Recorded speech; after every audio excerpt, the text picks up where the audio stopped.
Hey guys, welcome to One Valuable Note. I'm your host, Smart, and today I have a very small little lesson that I want to share with you guys. So, this morning I decided that I wanted to um, make something for dinner for my husband because he is going to be on a small little vacation starting tonight when he gets home. And so I wanted to make him something different. I actually was thinking about buying outside food, but then I was thinking, it costs so much to get outside food, and you half the time don't get full from it, and then or the next day you just don't feel right. You feel so heavy. So I decided to go to Stracciatella, and I found I wanted for some reason I wanted steak. So it's not every day that we make steak. It's just I'm not a meat eater as much as I used to be when I was younger. So I don't eat meat constantly. And my husband can eat it every day. I can't. So I bought two steaks. Okay. And I was debating if to put them back. Just because each steak was like $16, and I kept going back and forth. And the lady that was um, before me and picking out the steaks, she was going back and forth. And she did walk a little bit aside from me when I decided to just grab the steaks and I put them in my cart and I started walking around with them.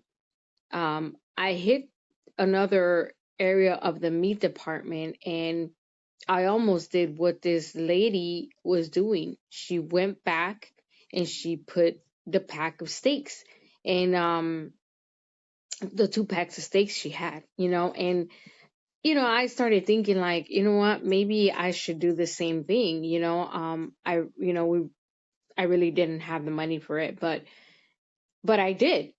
It's just sometimes we get so used to a mindset of where you used to be. So you start acting upon that every single time, and you forget that, there are going to be times where you have been over a certain situation, and you can't act or have the same attitude as you did at that moment. And therefore, I almost followed the lady and put mine back too, and had almost wanted to start a conversation and say, wow, these steaks are super expensive. And guys, I remember buying steaks like that, and it was a T-bone steak. And I remember but it's a thick steak too. It's a thick cut. And I remember buying those steaks back in the day for like 7, $8. It was the most. And but yeah, everything's like doubled, almost tripled. So, I almost went back and put it, but I kept going. I kept going, and I just started thinking, you know what? My husband deserves it. He works very hard. I deserve it. I work very hard, and I do a lot of things around this house, and I just overwhelm myself sometimes with so much that that I do. And I said, why not? If I want a piece of steak and my husband's gonna be very happy when he gets home and he sees dinner, I said, well, why not? But sometimes, the enemy likes to remind you of where you were, likes to remind you why you can't move on, why you can't do things, why you can't get out of your situation. Sometimes, majority of the time, the devil wants to keep you locked up in the same position, which is, I call it Poorville. Poorville of the mind, Poorville of the spirit, Poorville financially, Poorville with thoughts, Poorville everything. And if he can keep you there, better, because you're enslaved to all of that old thinking. When you come to Christ, you're a new believer. And I've always been one to say and preach about how God has always taken care of my needs. And we need to focus on that verse because it is very true. When you live by that verse, you'll know and you'll see that God never fails you. And, I came out of that mindset, but there's moments that the enemy takes advantage of it. And I was allowing this lady at the grocery store to make a decision for me when I had already made a decision that I wanted a steak for me and my husband tonight.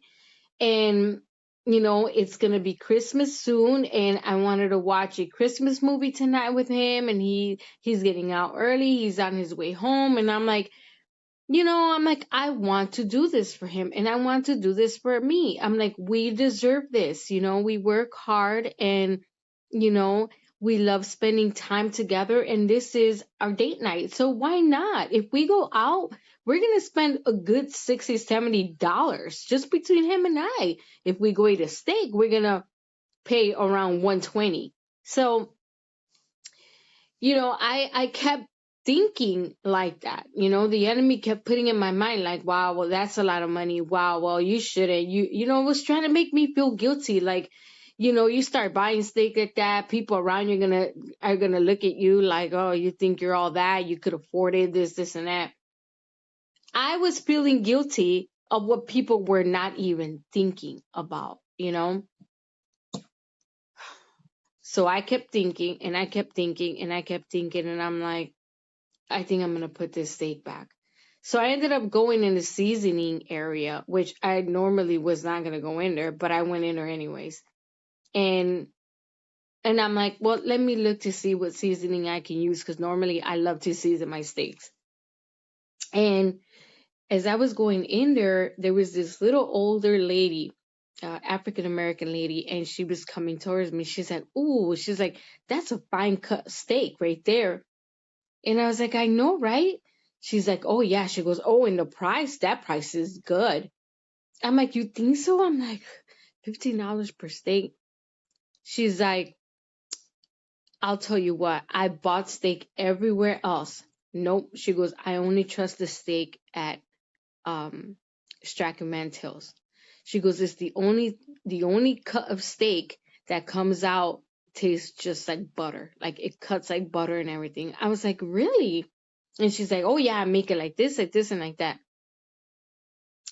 So, I was really motivated again. But then I started thinking, well, I know, but I might not take it, you know? And, it's funny how the Lord uses sometimes people to remind you, stop living in the past mindset. Stop allowing the enemy to control, your mind.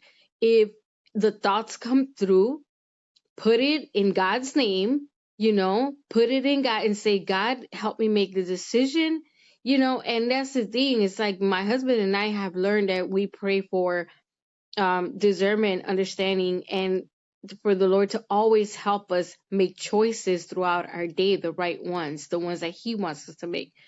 So this lady stopped, and she was dressed so cute. I kept looking at her like, oh, when I get older, I was like, that's how I'm gonna dress, so cute, my hair done, and she was short like me.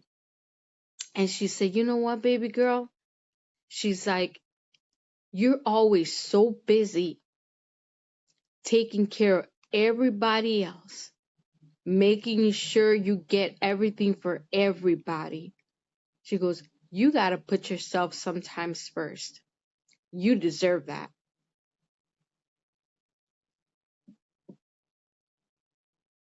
That moment right there, and I want to cry, but that moment right there reminded me that moment right there reminded me that God is always with me.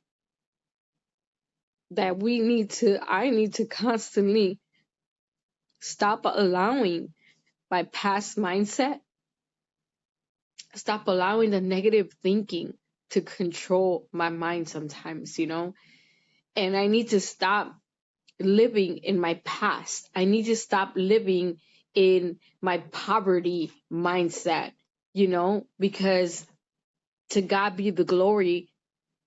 We all have these wonderful blessings, you know, I've always said that even the homeless guy in America is still rich compared to a lot of other people around, these third world countries.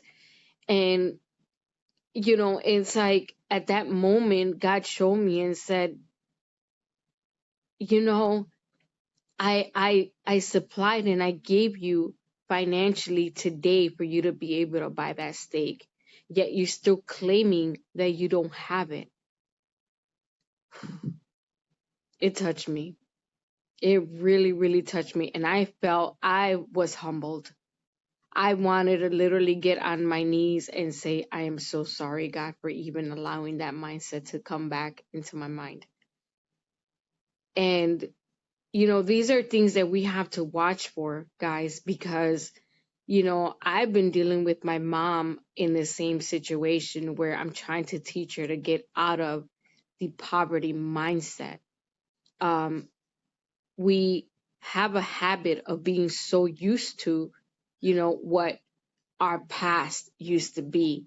And when we come, to the cross and God creates a new creature within us, we continue to declare and live and talk and think and feel the same things as if our past.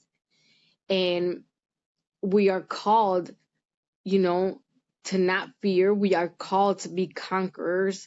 We are warriors. We are called to call upon blessings to receive them. And, we can forget. We can forget that. And the thing about it is, like, I've been sitting here preaching all kinds of things, and I'm like, oh. But you know what? To God be the glory, because I love it. Even though at the time I felt foolish and I felt down and I felt a little stupid for it, but like, wow, God, I can't believe that I failed you there again. But at the same time, I'm grateful. I'm grateful because I know that God, in His infinite love and mercy, has the time to reprimand us and say, hey, He calls our attention and says, hey, that's not allowed. And that's how we have to check ourselves. What is it that you continuously keep, admitting with your thoughts and your mindset and your feelings? What is it that you keep doing that is not supposed to be there anymore? This is something that you decided to give to Christ when you were saved, and it's like you're living on it again. These are things we have to bring to the cross in prayer. But I wanted to share that with you guys because I thought it was just one of those moments, and people tell me you're so detailed. Yes, I am. I'm so detailed that I actually pay attention in detail. I listen in detail, and I was talking to God on my way home today from the ride from the grocery store, and I said, God, I'm such a perfectionist. I'm such a perfectionist that I'm looking for perfection in my walk with you. I'm like, and I just seem like I could never reach it, and obviously I'm like, and I know that I will never reach perfection, perfected only when I get to heaven. I'm like, but why do I keep seeking perfection? Because I keep letting myself down. This is another conversation, but he said, you have to trust.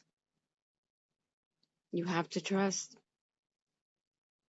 Stop trusting in yourself and start trusting in God. Thank you guys for watching. Take care.